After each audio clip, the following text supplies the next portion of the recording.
So inside Photoshop, we want to work with lots of layers so that we can combine images together. We're going to composite images. Compositing as this term for making images feel like they're in the same scene or compiled together in a synchronous sort of manner. Now, looking at this, I have cat large and I have layer 0. And layer 0 is that white background that we see behind everything. And if I turn on the visibility, turn off the visibility, you'll see those transparent pixels. Now, if I want to import another image, I'm going to go to File, Place Linked, and now let's bring in this blue lagoon, and you see that it puts it directly on top. I'm going to scale it up. Now, if I hold down Alt or Option, it'll scale up from the center of my image. And I'm going to position it right here, just like that. And you'll see that it becomes a little bit pixelated, and that could be for two reasons. One, when we are in the process of transforming, it'll give us a lower quality image as a temporary preview. So that way it is a smaller load on your computer to render. But also it could be because this is a smaller image than the size of our canvas. And we have to stretch out those pixels. So it's going to fill in with some kind of faux information. So when I hit enter, you'll see that it does stay a little bit blurry. And that's because if I come back here, this picture is 550 pixels by 366.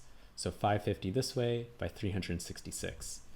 And if I go to image and image size, my canvas is 800 by 800. So we're going to have to, when we scale up an image that is smaller than what we had, you'll see that we have some loss of resolution. So this is something to keep in mind. But for our purposes, I don't really care right now. I think it's totally fine. And you can also see 800 pixels by 800 pixels here. This is the ruler. And you turn that on by going to View and Rulers. Now we don't see our cat anymore. And that's because it is hidden behind our beach. So I'm going to click and drag that on top. And if I do Control T or Command T, I can shrink this down and place it where I want on my canvas and hit enter. And let's say we want a palm tree in here too. So I'm going to again go to File, Place Linked, and I've already saved a palm tree here. And say I want this palm tree to kind of be, you know, large and in front of our cat. Just like so. Maybe I want it behind my cat now, so I can switch the order behind here. But what do you notice? A, this looks like crap because I have not cut out my images. I have not isolated my images.